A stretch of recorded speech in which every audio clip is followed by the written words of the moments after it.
It's Merger Wednesday. The countdown continues. 7 years until the convergence of biology and machine. Neural interfaces are no longer theory. They're the scaffolding of a new consciousness. But what does that mean for identity? For free will, for the soul? This is where we build the frameworks for ethical, philosophical, and spiritual growth for the next phase of human evolution. We're not just upgrading hardware.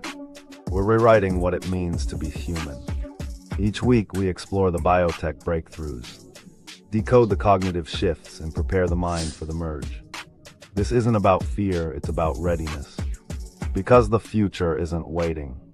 It's already wiring in. This is about preparing human consciousness for the most significant leap in our species' history. If you think this is just about chips and brains, you're not ready.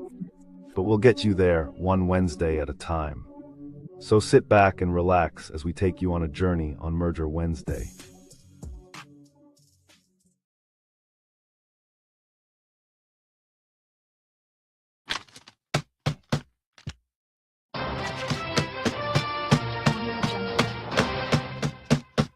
Welcome to the Final Boss Podcast, Merger Wednesday, ladies and gentlemen. To my smarts, to my final bosses, to my warriors, to my motivators, we are here. I am here. And tonight, I have a great show for you on Merger. Listen, as soon as I get my self together, all right, where did I go? Am I still there? Good. Oh, man. Yes. We are here. I am here. This is the Final Boss Podcast, Final Boss Nation, Final Boss community. Man, tonight, episode number 167, episode number 4 of Merger. This is episode number 4 on Merger. Before we get started, listen, make sure you go get Go Time. If you haven't purchased it yet, go purchase your copy of Go Time, the Fired Up Train. Go purchase Go Time, the Fired Up Train, right? All aboard the Fired Up Train. It's my first novel. It's a series. More to come. For Go Time, ladies and gentlemen, more to come. So, like I said, tonight is episode number 167 of Merger Wednesday. Well, of the Final Boss Podcast, episode number 4 of Merger. And, make sure you go like, share, subscribe. And to each and every last single one of you, no matter where you are, where you're viewing from, good morning, good afternoon, good evening, and good night. Please continue to send us all of your messages, your feedback, DM us, right? Hit us up on all the social media platforms, whether it be on Facebook, LinkedIn, Instagram, YouTube, Twitch, Kick, right? Or for your listening pleasures, Spotify. Make sure you do that. Go check out our website at www.thefinalbosspodcast.com. The one and only www.thefinalbosspodcast.com. One word. Make sure you go check out all of our sites, all of our podcasts, all the information that we're putting out, and that's out there. And you can see each and every last single episode on our website. Now, for those of you who want to send us an email, you can send us an email at info, I-N-F-O, at thefinalbosspodcast.com. That's info at thefinalbosspodcast.com. Ghost Pods. Shout out to Ghost Pods, wherever you are. Shout out to you. Thank you for tuning in. We appreciate you. Thanks for joining us. So tonight, man, we're going in on tonight's subject, right? But before I do that, I need you guys to listen to me very carefully, right? Because right now, at this exact moment, there are fully functioning computers operating around you that are similar and smaller than a grain of sand, right? Than a grain of sand. This isn't technology that's coming in 5 years. It's not in some laboratory. It's operating right now. And for those of you who are new to Merger, welcome, welcome, welcome, welcome. I am the final boss, and this is episode 167. 67. I know that is crazy. 67. Oh boy. And tonight, look, tonight we're pulling back the curtain on something that sounds like science fiction, but has 20 years of receipts that are attached to it, right? 20 years. And we're talking about smart dust, microscopic sensors, computers that you can't see, right? Networks that organize themselves. And here's the kicker. This isn't theory. This is deployed tech with peer-reviewed research, commercial products, and thousands of OSs, right? You think I'm playing? You think I'm playing games? This is real. The research started at UC Berkeley, right? About 20 years ago. They have over and has established 20 years of published research, right? Hitachi manufacturing chips, smaller than that, are existing right here since 2003. You have Crossbow technology, who has thousands of these things deployed everywhere. I'm gonna just say everywhere. They're everywhere right now. And for my final bosses and my smarts, to my motivators, to my warriors, I know you guys demand receipts because I got them. I got the receipts, right? So buckle up, because tonight I'm giving you documented facts that sound crazier than any conspiracy theory. And at the end, I'm going to bless you with full sources, full citations. I'm talking about, man, dissertation level evidence, right? And this is part of the merge. This is part of the merge series. And what you're about to learn would change how you see everything around you. So let's get into it. It's go time, baby. It's go time. Make sure you go pick up go time. Make sure you go pick up go time. All aboard the fired up train, right? Wherever books are sold. So good. Got that out the way. All right. All right. Let's dive in. But before we dive in, let me set the expectation. This episode is different, right? Everything I tell you tonight, every single thing that I tell you tonight comes with receipts. I'm talking about published papers, product specifications, documented deployments, right? Why? Because I'm building dissertation research, right? And you can't build on speculation. You can only build on facts, right? And here's what we're going to be covering. First, we're going to jump into the UC Berkeley's Smart Dust project, right? It's DARPA-funded research, over 30 peer-reviewed publications, lead scientists on the project, right? And they didn't theorize about microscopic computers. They built them, tested them, and published the results. Second, we're going to be discussing Hitachi motes chips, right? The commercial product measuring 0.05 millimeters by 0.05 millimeters. That's smaller than a human hair, right? And they've been manufacturing millions of these since 2003. You can buy them today, right? And third, we're going to talk about Crossbow's technology, MICA motes, right? Which are sensor networks deployed across the world. Military operations, environmental research, smart buildings, infrastructure monitoring. These aren't prototypes. These are operating systems with documented case studies. Now, I know what you're thinking. This sounds wild. It does. Believe me, I thought it did too when I was researching it. It does sound wild. That's why every claim comes with sources you can verify yourself. This is systematic excellence in action. This is research-backed content. This is the merge, right? And this is the merge becoming real before our eyes, right? Let me show you what they don't want you looking too closely at, right? And tonight, let's go into the brass tacks.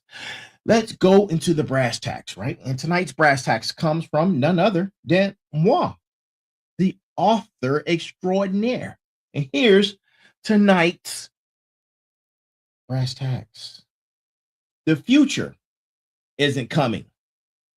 It's already here, operating at a scale you can't see.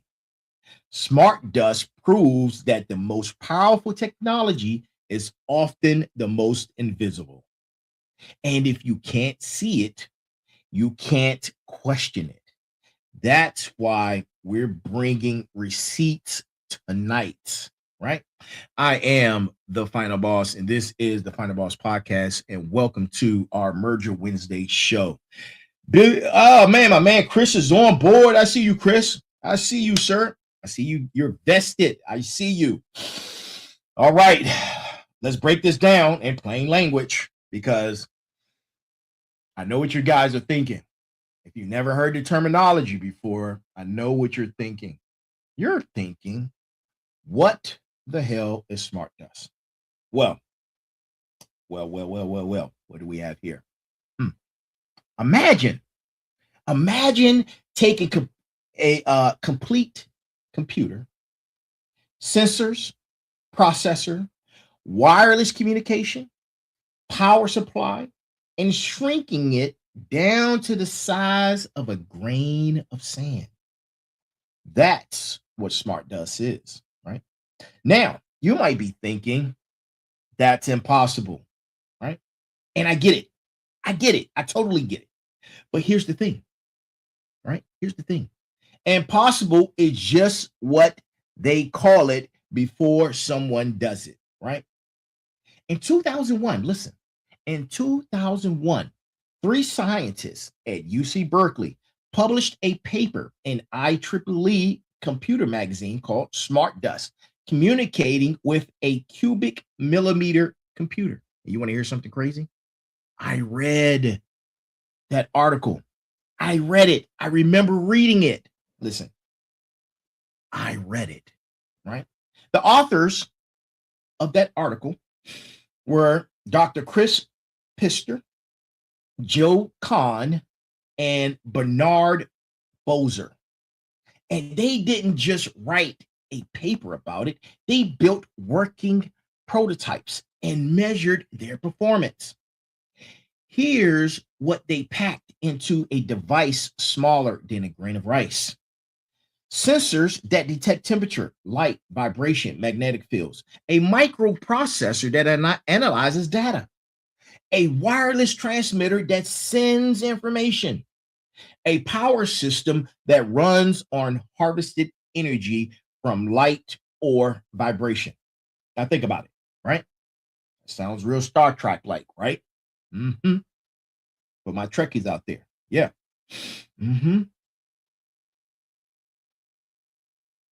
A complete computer. A complete computer. Wireless communication. Self-powered millimeter scale. And this was done in 2001. But here's where it gets really interesting. These things don't work alone. They form networks. Drop 1,000 of these in a building and they automatically find each other, organize themselves, and start communicating. No human intervention, right? No central control. They just work. One sensor tells you the temperature in one spot. 1,000 sensors tell you thermal patterns across an entire building. 1,000,000 sensors, they're mapping environmental conditions across a city in real time. And this was 23 years ago. Imagine what they can do now. And this is documented. This is measured. This is real. Right? Let's time travel for a moment. Right? Let's go back to 1997. UC Berkeley, DARPA, that's the Defense Advanced Research Projects Agency, hands Professor Pister a research grant and says, can you build autonomous sensors the size of dust particles? Most people would have laughed. Pister said, watch me. For the next several years, his team worked on what seemed impossible. And in 2001, they published their results. Not just concepts, working hardware with measured performance data. And here's what they actually built, right? They built a communication system that could transmit in two ways, right? Optical communication using teeny mirrors that reflected laser light back to a receiver. The range then was about 150 meters. But power required, it needed power, right? The mirror just bounces the light. We're going to get into that. It had radio communication at 916 megahertz. Node to node range of 1 to 2 meters. Power consumption less than 1 milliwatt, right? Power systems that harvested energy from, guess what? The environment. Solar cells the size of your pinky fingernail, generating 10 to 20 microwatts from regular indoor lighting. Vibration harvesters pulling in 3 to 4 microwatts from ambient movement. Then they added tiny lithium batteries as backup. These sensors were able to measure temperature, light levels, acceleration, and vibration. And they also can measure magnetic fields. And here's the killer feature, because I haven't mentioned the killer feature yet. These things networked together. Like I said, you deploy a dozen of them and they automatically organize, right? Routing data through multiple hops to reach a collection point. This isn't science fiction. This is documented in published papers available with IEEE Explore, right? Brett Warnicki, Dr. PhD, he did a dissertation in 2003, right? They went into excruciating detail about how they built these things. The research proves something fundamental. You can pack sensing, computing, communication into millimeter scale devices that operate automatically. And once they proved it was possible, the race was on to get it commercialized, right? Let's pivot for a second, right? Who's the employee of the month? It is I.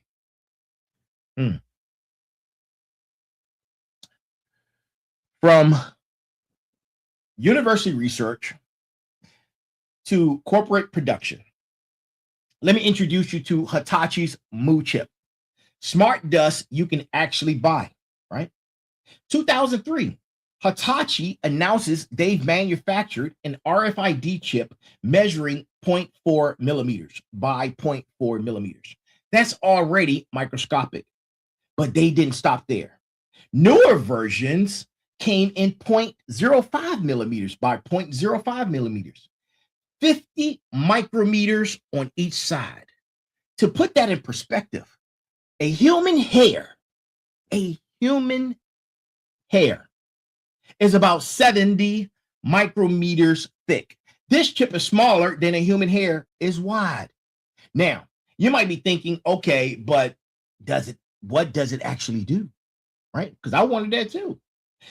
Listen, it's an RFID tag, radio frequency identification. And here's how it works. Listen, don't you go nowhere. Stay right there. It's just getting started. We just getting started, man. I got the good stuff. Stay right there. Stay tuned. You wave an RF reader near it. The chip harvests just enough energy from the radio signal to power up. It reads its unique 128-bit ID number, and it's stored in memory. Then transmit back to the reader. Then it goes dormant again. No battery, no maintenance. It just sits there waiting for the next interrogation, right? Simple, right? But think about the implications. You can embed these things in paper currency, in counterfeiting. Counterfeiting. Sorry. Pharmaceutical packaging, right? Product labels, documents for authentication, admission tickets, right? And because they use standard semiconductor manufacturing, Hitachi can produce these things by the millions. The cost per unit, fractions of a penny at scale, right? Fractions of a penny at scale. And here's what blows my mind. This technology's been in production for over 20 years. Millions of units manufactured, deployed across multiple industries. And most people have no idea that it even exists. This isn't coming, people. This is here, operating, tracking, authenticating right now. Right now. Let me give you specific examples where Hitachi mood chips are actually being deployed, documented, verified, and these are verifiable deployments. Let's go to Expo 2005. Let's time travel again. Expo 2005, right? Aichi, Japan. 6-month world exposition. Millions of visitors. Every single admission ticket had an embedded mood chip. Why? Authentication and tracking, right? Can't forge a ticket when it has a unique microscopic chip embedded in it. This is documented in the Hitachi press, dated back March 2005. Japanese entry points and access control, right? Let's talk about it. Post 2005. Multiple venues in Japan started embedding mood chips in tickets, concerts, sporting events, corporate facilities. The infrastructure was proven, the technology was cheap, adaptation was inevitable, right? Pharmaceutical and counterfeiting, right? This one's serious, right? Counterfeit drugs kill people. So pharmaceutical companies started embedding mood chips in high-value drug packaging. Each package gets a unique identifier. You scan it at the pharmacy, verify it came from legitimate manufacturer. This is documented. Pharmaceutical Tech Journal, Healthcare Packaging Magazine. Now, let's pivot for a second. Let's talk about the government, right? Let's talk about the government. Let's talk about pilot programs. Let's talk about pilot programs embedding mood chips in resident registration cards, passports, and other high security documents. Sounds like it's making forgery exponentially harder when you need to replicate a microscopic chip with a unique encrypted identifier in it, right? Yeah, it does. Now, here's what they don't advertise loudly. The same tech that authenticates products can track them. The same tech that verifies documents can monitor them. The same infrastructure that prevents counterfeiting can enable surveillance, right? I'm not saying that's happening. Oh, by the way, this is for entertainment purposes only, right? I haven't gave that disclaimer in a while, so I'm giving it tonight, right? Entertainment purposes only. I'm saying that the technical capabilities exist. And when the capability exists, eventually someone uses it.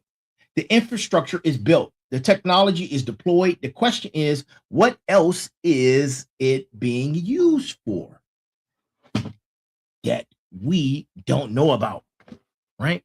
That we don't know about. Now, let's scale up for a second, right? Let's get high techy. Let's scale up. Right? Let's scale up. So, from microscopic chips to deployable sensor networks, meet Crossbow MICA mote. Right? The MICA mote stands for Wireless Measurement System. These aren't dust-sized. They're about the size of 2 AA batteries stacked together. But here's why that matters. They're operational. Thousands deployed. Proven tech, right? Mica 2 came out in 2002. Mica Z released in 2004. Mica 2 dot, the compact version, came out in 2003. Tech specs you may need to know, right? There's a microcontroller of about 128 kilobytes of memory. It has a wireless radio emitting 916 megahertz or 2.4 gigahertz, right? The range is from 30 to 100 meters outdoors. It has modular sensors for temperature, humidity, light, sound, vibration, and seismic activity. It runs on 2 AA batteries for weeks or months. And it uses a tiny OS, right? A operating system specifically designed for sensor networks. Crossbow Tech, right, now owned by Mog Inc. after acquisition in 2011, sold these by the thousands. To who did they sell them to? Well, you know I'm going to tell you, right? You know I'm going to tell you. First, of course, they sold them to military organizations, right? For battlefield monitoring. Then environmental research, agriculture operations, infrastructure operators, industrial facilities. These aren't research projects. These are commercial products with documented purchase orders, technical specifications, and operational deployments. And here's the key. They network together. You deploy 100 of these across a military base, and they automatically organize into a mesh network. Each one talks to its neighbors. It has data hops from node to node until it reaches a collection point. No central controller, distributed intelligence, right? Now listen, if you remove 20% of the nodes, the network adapts, right? And it keeps functioning. You add more nodes, network automatically integrates them. This is the bridge between smart dust research and real world deployment. And it's been operating for over 20 years, right? Now, let me give this is my aunt. I'm gonna tell her she's live on the show. Sorry. Welcome to the Final Boss Podcast. You're on live with Merger Wednesdays. How can I help you, Auntie? I'm live. You're on the show right now. Oh boy. Yeah. I'll call you when I'm done. What is your mom? What's wrong? She keeps calling me, but I can't hear her or nothing. Okay. Then I call Fred, and his goes straight to voicemail. And I've been calling her back and forth. We've been doing this for about the last 5 or 6 minutes. There's no response on the other end. Okay, I got you. I thank you for that. Sorry, guys. Okay. All right, no problem. Sorry. No worries. Okay. Thank you. Okay. All right. All right. Bye. Bye. Sorry about that. It's a brief emergency. I'll be right back. Don't you guys go nowhere. Coming right back.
All right, false alarm, people. We're back. We're back. Thank you for that. I apologize for that, man. Hey, man, when family calls, you make sure nothing should interrupt. You never know.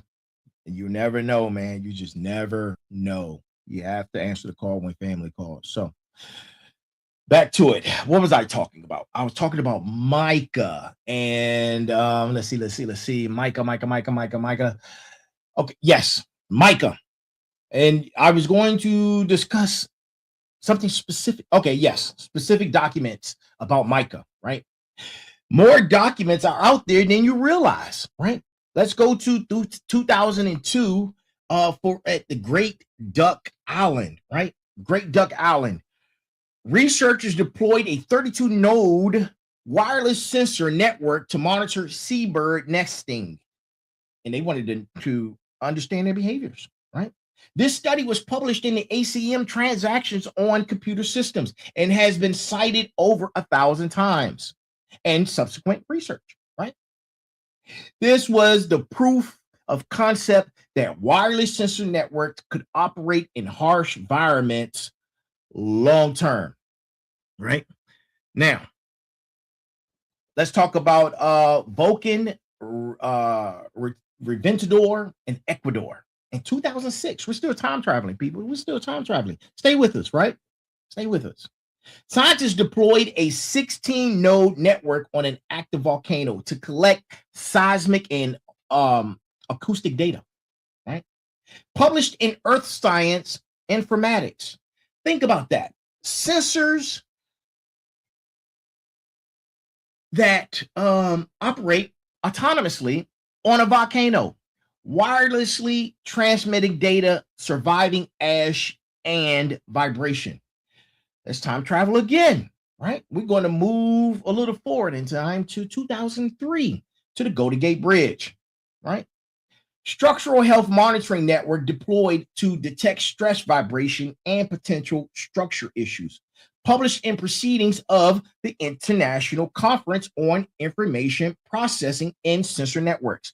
They put sensors on one of America's most iconic bridges, right, to monitor its structural integrity in real time, right? Now, same year, right? same year, same state. We're going into California. We're going to talk about California and the vineyards in California, right? Commercial deployment of precision viticulture. Hundreds of sensor nodes monitoring temperature, humidity, and soil moisture across vineyard properties. The data optimizes irrigation and harvesting decisions. This is documented in agriculture technology publications, right?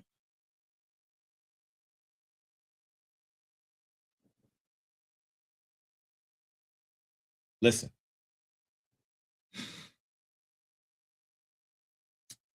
You know, it's not too many things that annoy me or irritate me more than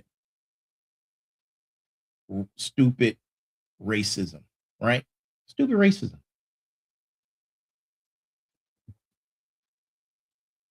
And, I'm not going to get into that, but I'm glad you're watching the show. Go tell your friends about the show. I'm glad you're here. You're welcome. Get some notes. Get your pen and paper. Take some notes, right? I have some good information for you. You can spread to your racial friends, man. That's what you could do. Thank you for being here. Now, let's talk about we're still time traveling. Let's go to 2004. Redwood forest canopy, right? UC Berkeley again deployed sensors 70 plus meters up in redwood trees to monitor microclimate in the canopy above, right? It was published in IEEE Internet Computing. They literally put wireless sensor networks in treetops to study the ecosystem, right? Now, for military applications, is no amount that I can, the applications are enormous, right? Many of those deployments are classified, but there are some that are unclassified, right?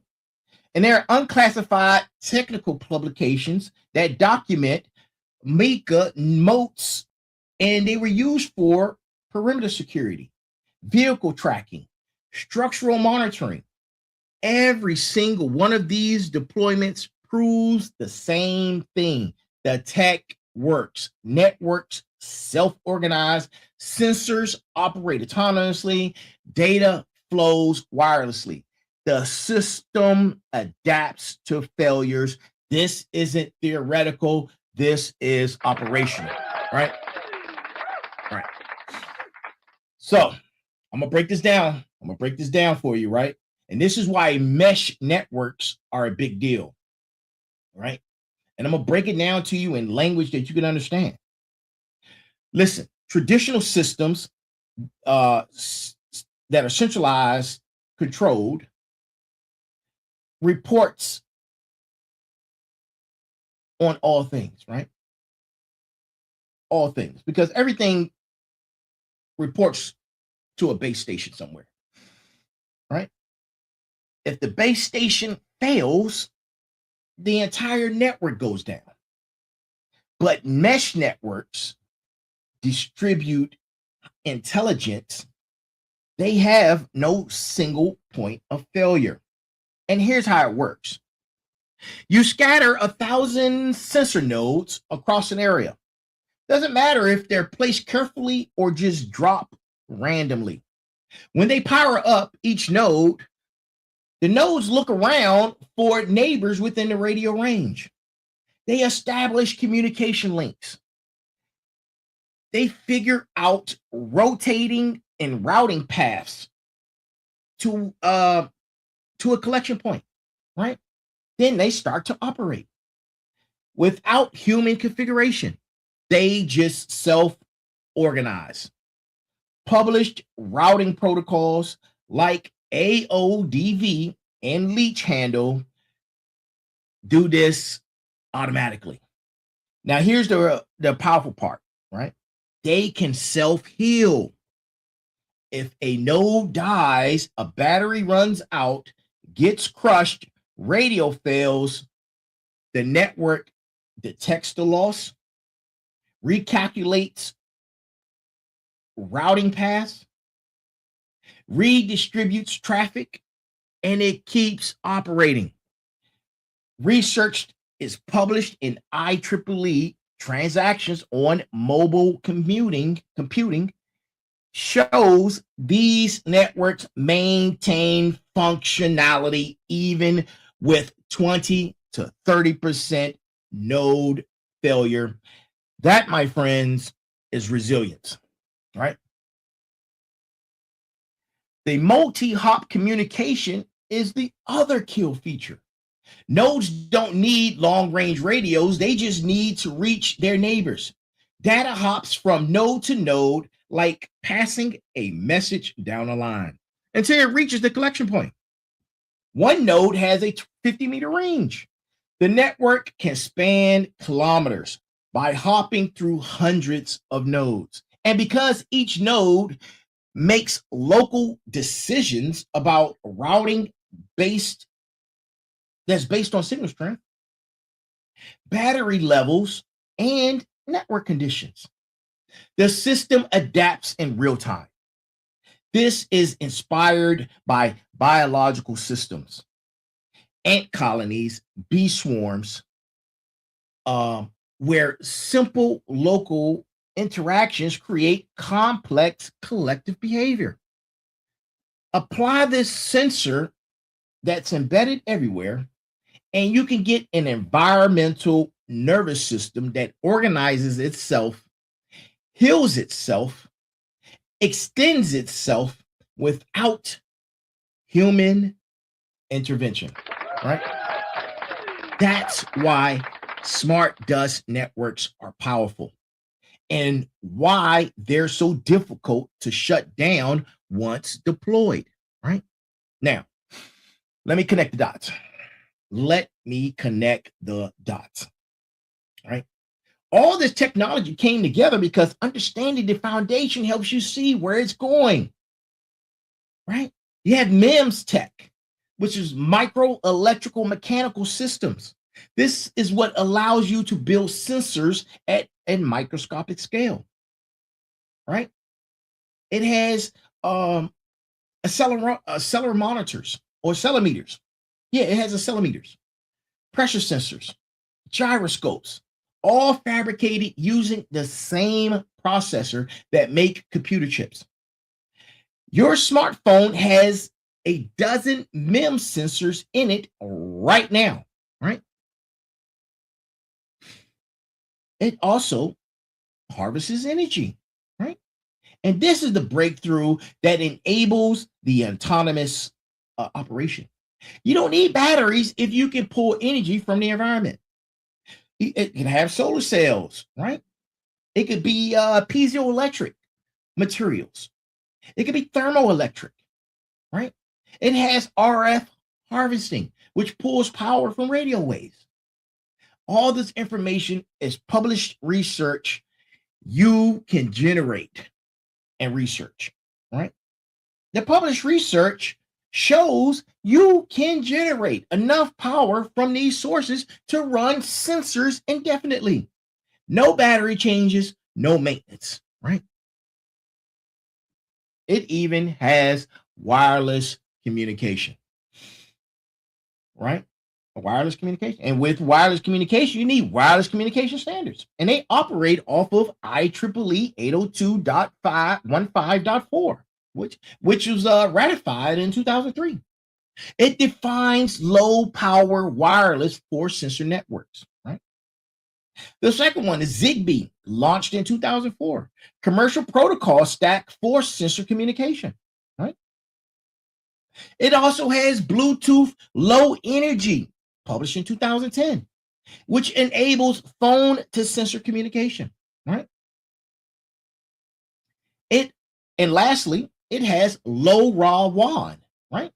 Published in 2015, which is low range, low power for distributed sensors. These standards mean different manufacturers' devices can communicate interoperatively. That's critical for network deployment, right? This is what makes mass production possible through semiconductor manufacturing. The same factories making computer chips can make microscopic sensors. Sub-millimeter devices aren't exotic anymore. They're manufacturable at scale. The software protocols, the teeny OS, and other embedded operating systems are designed specifically for resource-constrained sensors that can handle power management, network coordination, sensor fusion, and security, right? And all of this information is documented. It's open source. It's published. It's proven. The pieces aren't coming together. They came together 15 years ago. And what we're seeing right now is deployment at scale, right? Now, let me bring back these points to what this show is about.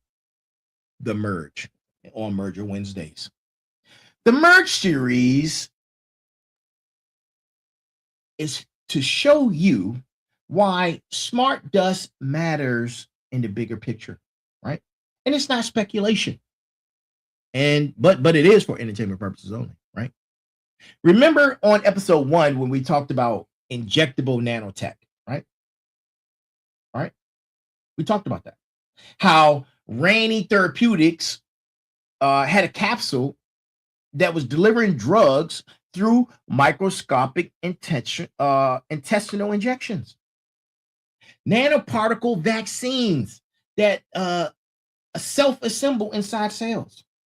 And then episode 2 and 3, we talked about smart blood. DARPA's biochronicity program, turning living cells into sensors. MIT's photoacoustic nanoparticles analyzing blood in real time. Closed loop medical systems that monitor and respond automatically. So I know I just said a mouthful, right? I know I just said a mouthful. What's the connection?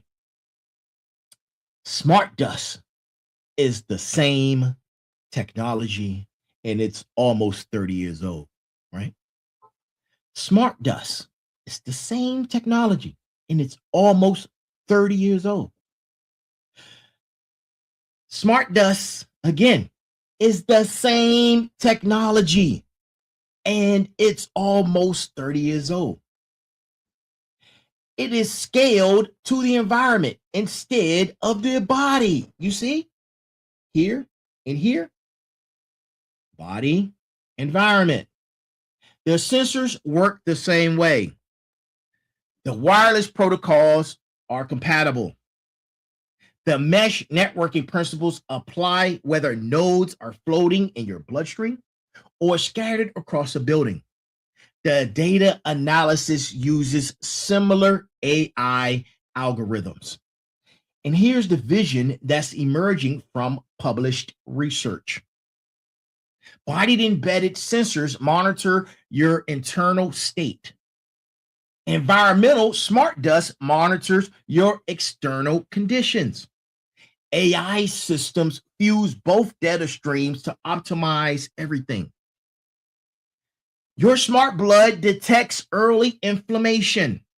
Environmental sensors detect airborne allergens and pollutants. The system alerts you before symptoms start and recommends you leave the area. You walk into a smart building, your body sensors automatically sync with the building's environmental network. The room adjusts temperature, lighting, and air quality based on your real-time biometrics. Is this operational today? No. But the integration isn't there yet. And that's yet, right? Yet. But every component exists. It's like putting a Lego model together. The pieces are scattered, but they can interlink with one another to create the model, right? Every component exists, and they exist separately, just like the Lego blocks. Body sensors, check continuous glucose monitors, cardiac implants, research on injectable sensors, right? Environmental sensors, check, documented and deployed. Wireless communication, check, standardized protocols. AI data fusion, check, published algorithms. What's missing is the only integration layer, and that, my friends, my motivators, my smarts, my warriors, my final bosses, that right there, that's being developed right now by companies working on IoT standards, medical device protocols, and smart city infrastructure. The technical capability exists. The deployment is happening. The convergence is inevitable. That's the merge, and smart dust is a critical piece of it, right? Now, I'm gonna be straight with you. Entertainment purposes only. I'm gonna be straight with you, right? All right. Let me be straight about what this means in the real world. Both good and concerning. You have to understand the pieces. The wheel wasn't invented. The car wasn't invented before the wheel. The wheel was invented first. Listen, the wheel was invented first, before the carriage, before the car, before the bicycle, before the motorcycle. The wheel existed alone. Then the pieces came together and made these items, right? Listen, the benefits are real. The benefits are real. Environmental monitoring that saves lives, early wildfire detection, earthquake sensors, structural monitoring that prevents bridge collapses. This technology has legitimate beneficial applications that are documented in thousands of research papers. Precision agriculture that reduces water waste and increases crop yields. Industrial monitoring that prevents equipment failures and workplace accidents. Medical applications that can revolutionize healthcare, right? And I'm not anti-tech, people. I'm pro understanding. I'm pro critical thinking. I'm pro, right? Pro understanding tech. That's why we're here, right? But let's talk about something else that's possible, right? Now that you see the pieces. When sensors are invisible and cheap enough to deploy by the billions, monitoring becomes ubiquitous. Ubiquitous. Right? You won't know you're being watched because the watchers are microscopic. One sensor gives limited data. 1,000 sensors track patterns across time. That reveals behavior, preferences, routines, relationships. Data fusion creates profiles far more detailed than any individual data stream can suggest. And here's the thing, right? Here's the thing. Once these networks are deployed, they're nearly impossible to remove. Sensors embedded in building materials, indoor infrastructure, in products, in packaging. How do you opt out of something you can't see or access? The technology is neutral. The application determines whether it benefits or harms.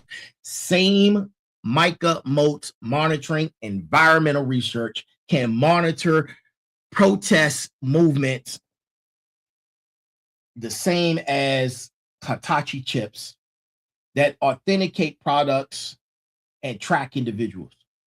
Same mesh networks optimizing Building efficiency can enable comprehensive surveillance. I'm not saying this is happening everywhere. I'm saying the technology capability exists, and we need to think hard about it, right?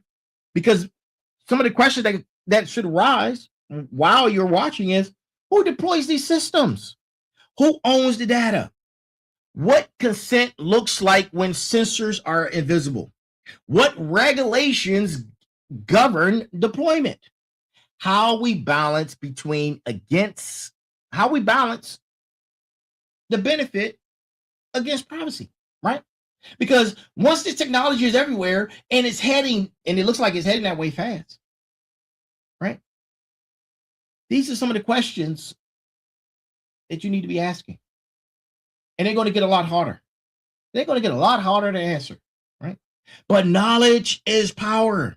Understanding what's possible is the first step to shaping what's acceptable, right? Let me give you the current state assessment, right? Let me give you the current state assessment. Entertainment purposes only.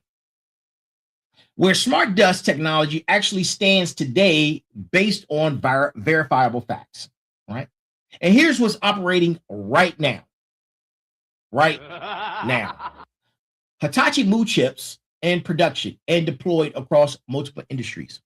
Thousands of MEMS sensors from dozens of manufacturers and commercial products. Wireless sensor networks in buildings, factories, farms, military installations. IoT devices numbering in the billions globally, industry analysts data. Smart city infrastructure deploying environmental sensors as standard equipment. And what's proven that's feasible? Sub-millimeter sensors with full sensing and communication capability. Energy harvesting, enabling indefinite autonomous operation. Mesh networking on scales from dozens to thousands of nodes. Integration with existing wireless infrastructure, Wi-Fi, right? Wi-Fi, and other dedicated networks. Manufacturing at scale using standard semiconductor processes, right? Then there's active research. There's active research, right, that is going on in reference to biodegradable sensors, on-chip learning, low power consumption, integration with 5G and emerging 6G networks. And there's also medical grade versions, right? The core technology is mature. The sensors work. The networks work. Manufacturing works, right? Deployment works. And what's evolving is the miniaturization of it, right? It's getting smaller and smaller. The power efficiency lasting longer and longer, right? The intelligence means it has more processing power or processing at the edge. And then integration, connecting different systems and other networks simultaneously working together, right? It's out there. It's out there, people. And listen, in closing, now, before we go into closing, might as well talk about market, right? Might as well talk about market. The MEMS sensor market alone is an $11+ billion annually produced product. The IoT sensor deployments number in the billions. Smart building tech is standard in new construction, right? Precision agriculture is growing. It's a growing industry. Military and intelligence applications are expanding, right? And that's only based on budget. This isn't emerging tech. This is established technology with ongoing evolution. The question isn't, will this happen? The question is, how extensively is this already deployed? And that right there, my friends, my motivators, my warriors, my smarts, my final bosses, that's harder to answer because much of it is invisible. What I can tell you is this: the technical barriers have been broken. The manufacturing capability exists. The deployment is accelerating. And most people have no freaking idea how far it's already gone. Most people have no idea. Most people have never even heard of smart dust, right? And it's been around for 30 years. What else don't we know? That's the question, right? Now, final bosses, let me bring this on home for you, right? As we're closing out. We started tonight asking a question. What if computers smaller than sand grains are operating around us right now? The answer is they are. It's documented, verified, deployed.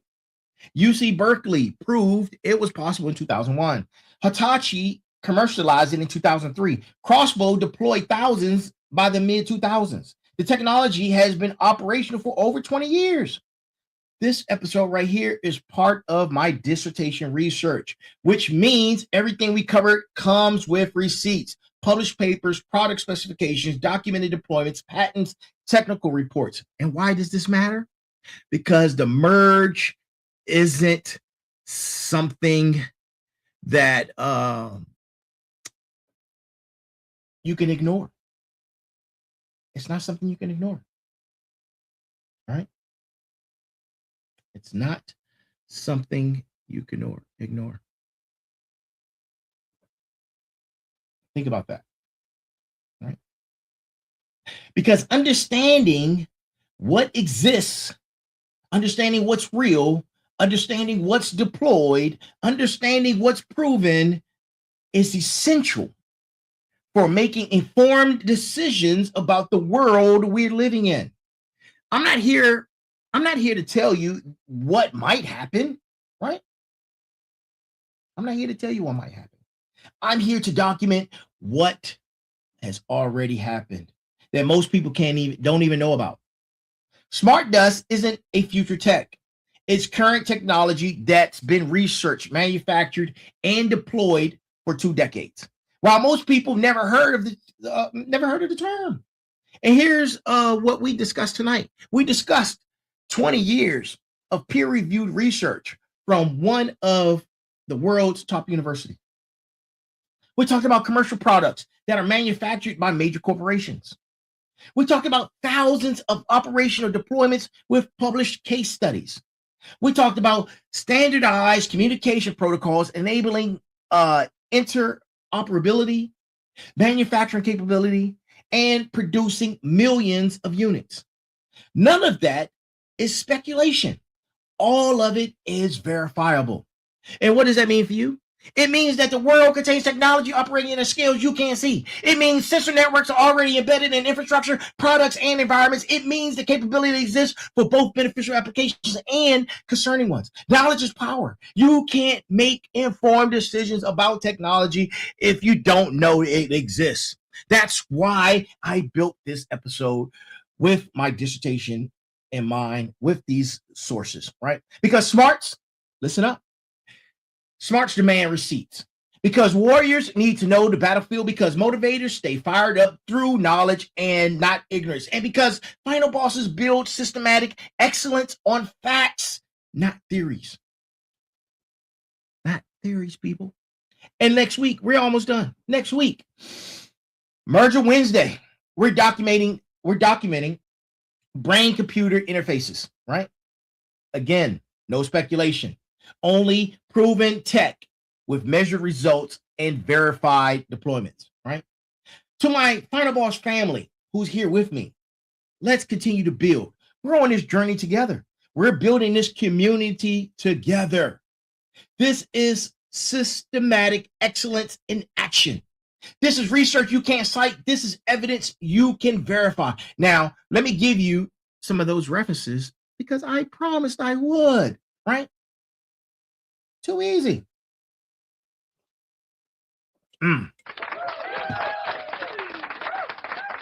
First up, UC Berkeley Smart Dust Project, right?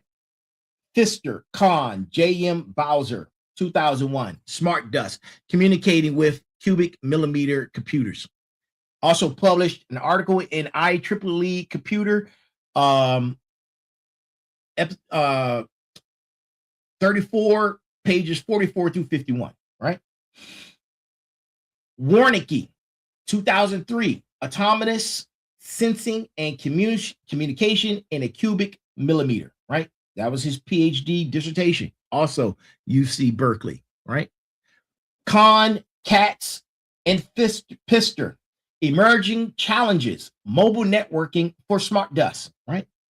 Warnicke again, smart dust communicating with cubic millimeter computers, right? Hitachi Mu chips, the Mu chip, world's smallest RFID, right? Technical product specifications. Oh, here's a good one. U.S. patent 6,988,667. I'm gonna say that again. U.S. patent 6,988,667, published in 2006. Wireless IC tag and method of manufacturing, right? The RFID journal. Hitachi develops world's smallest RFID chip, right? And I mentioned Crossbow, and then anything else you guys are going to have to find out on your own. Crossbow MICA motes. Crossbow technology, MICA motes, 2 wireless measurement systems data sheet, 2003, right? System architecture from 2000. Listen, people. The information is out there.